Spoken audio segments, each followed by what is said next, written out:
Guess what day it is, guys? Today's Trackhawk Day. That's right, I just got notification from the parts guys at work that we got the cylinder head in for the Trackhawk. So today's gonna be a big day doing that.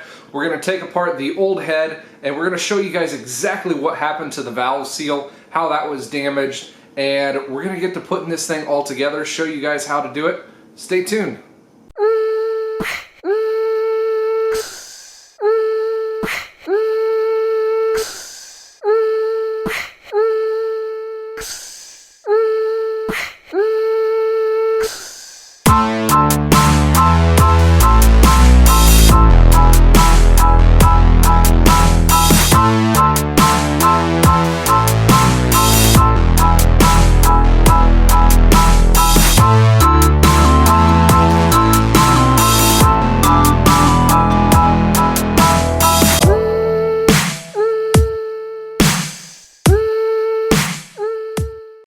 So now that we have the cylinder head apart, we wanted to show you guys exactly what was found on this one. We've got the valve springs pulled on these two cylinders, and as you can see, the number 6 cylinder valve spring severely damaged as compared to the number 4. They're seated down in there just as much as they're supposed to be, but this one is just mangled. Absolutely mangled, which is odd because we look at the inside of the springs and we see no hitting, no damage. There's no other metal debris inside of the head, nothing that we found down in the engine when we drained the oil. As compared to this one, it looks exactly the same. And then we got a comparison of what the two valves look like. So this one, since it was dumping all that oil, the deposit on top of that intake valve is pretty heavy, pretty severe, and then in the valve seat of the head looks pretty bad. So that's kind of why Chrysler went ahead and wanted to go ahead and replace the cylinder head, because they're just worried about, after having all that oil and everything put through the head, that it's going to have another valve or burning issue later on down the road. So that's why we're replacing the entire cylinder head for this one. It's a better idea anyways, I think, just to be on the safe side. So just showing you guys exactly what kind of damage happened, and now we're going to be doing some prep on the motor and reinstallation of the cylinder head.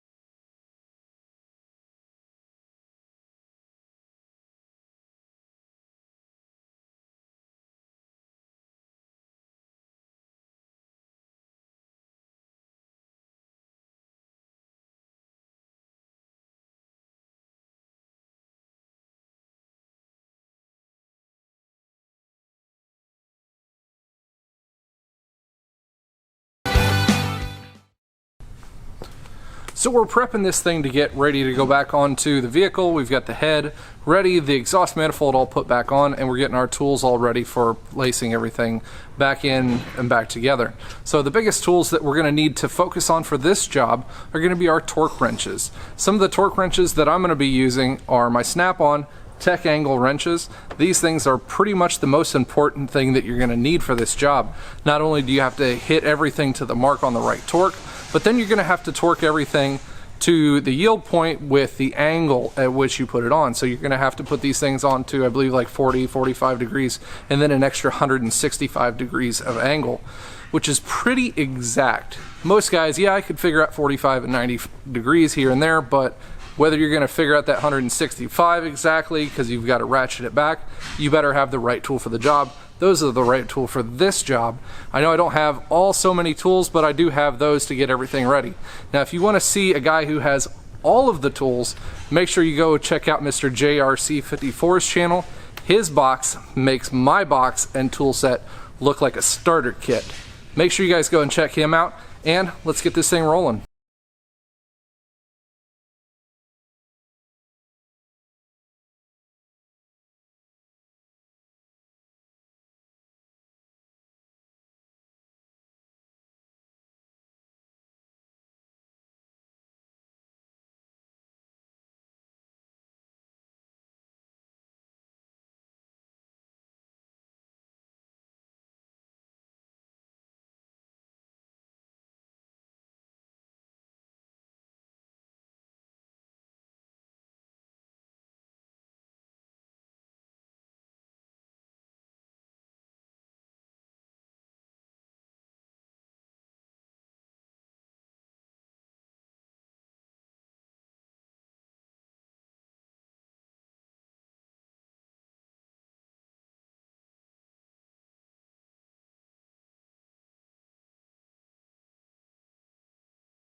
across the threads.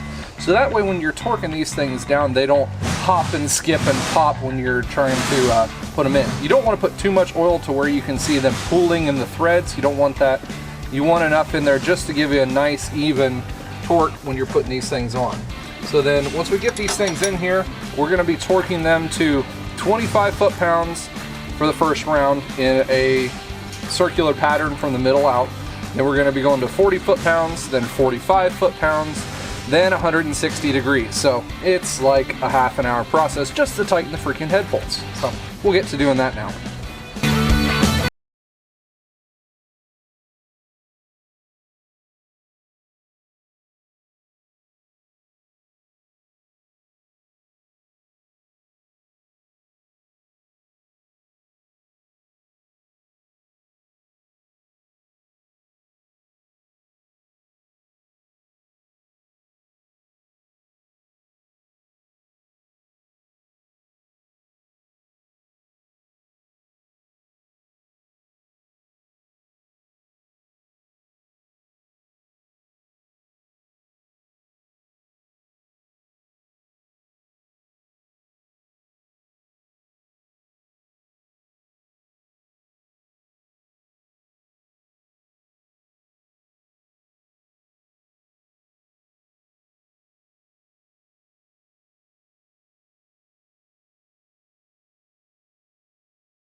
As you can see with the rockers, we put the exhaust side on, and this is the intake. It is marked by an I right there on the rocker arm there. We're going to pre-lube these up like I did on the other ones, and then these get torqued to like 17.7, then 17 foot-pounds, plus an additional 30 degrees of angle to those. So that's where that tech angle wrench really comes into play.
Alright, so now we're draining all of the engine oil out.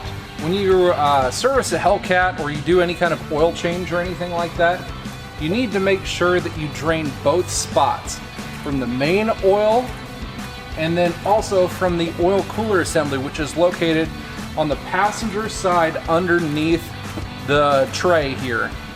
It's right underneath the right side, what would be fog light area, but that's where they have the oil cooler assembly.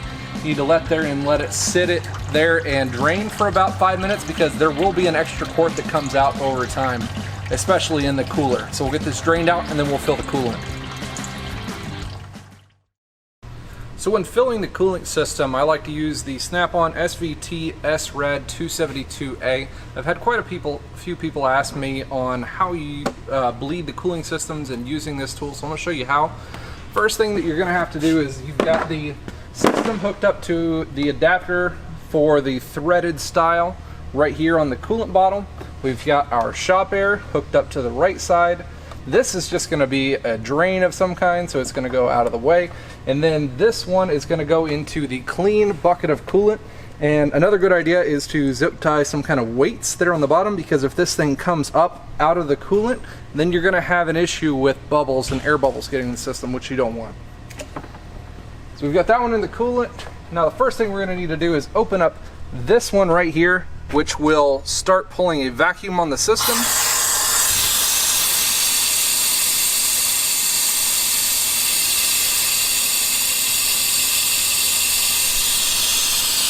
That is pulling a vacuum there on the system. It is sucking all of the air out.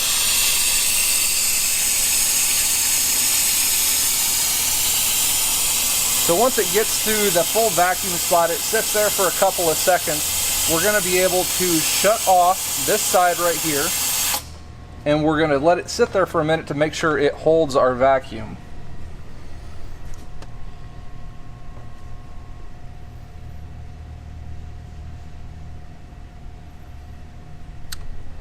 So we'll say yes, it does. Now what we're going to do is we're going to tap open our coolant side until it gets right up into that point. I like to stop it right away, and then we're going to start to pull the vacuum again, because that little bit of air that was in the line, we don't want that in the system. Even that small amount, we don't want that. So let it vacuum down again for a couple of seconds. We'll be able to feel our lines sucking in on themselves. The hoses are all going flat in the system. Down here, you can see that.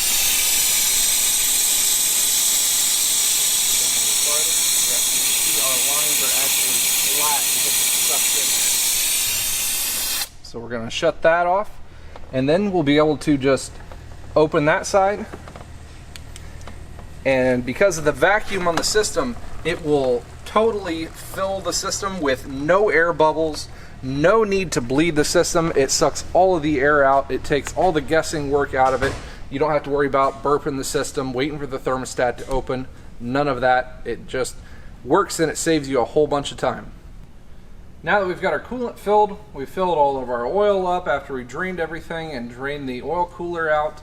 So now what we've done is we've unhooked the ignition coils so we can crank the motor and get some of that oil primed up in the top end. So we don't want to go through any kind of a dry start, especially for all the valve train stuff that we put in that right hand side. So we'll crank it over there, prime that up, prime up the fuel system, and then we'll get her started.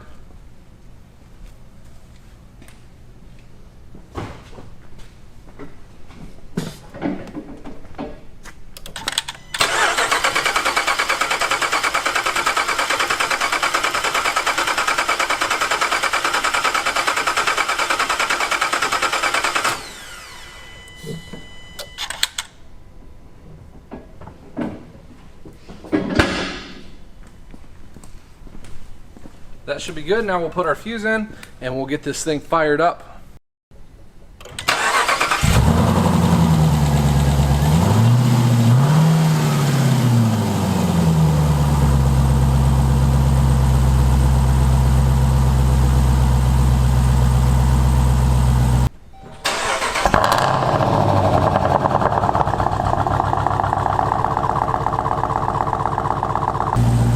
It lives! got the oil coming up to the front end. It's all quiet now. As you can hear, this thing's exhaust is pretty exhilarating. But project well done. We're going to let her warm up to temp. We're not going to get any hard rump into it, not until it gets fully up to temperature.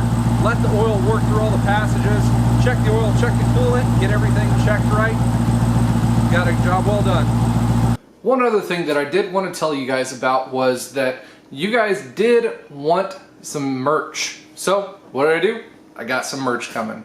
So through Teespring, we've got a couple of cool things coming out. We've got a hoodie and a t-shirt with the Rustbeltmechanic logo on the front of it. We've got the hoodie for sale. I believe it's $24.99, and the t-shirts, they're premium blend t-shirts. They're going to be $17.99.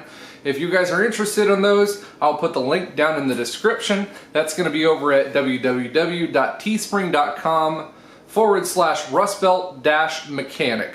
Go and check those out. Every single tiny penny that I end up making from that is going to go right back into the channel and doing really cool videos like this one. Well, scratch that one. Another project down in the books. Big old Trackhawk Hellcat motor. Done. Can't say that many people in the United States have got to touch one of those. It's been a really fun project. I'm glad I have this job and get to show you guys this awesome content. That's about all I've got for you guys today. I really appreciate everything that you've done for the channel. As I said earlier, make sure you go and check out Mr. JRC54's channel. If you like the tools and badass builds just like this one, he does some pretty cool stuff as well. I appreciate it again. Thanks guys, and you stay awesome.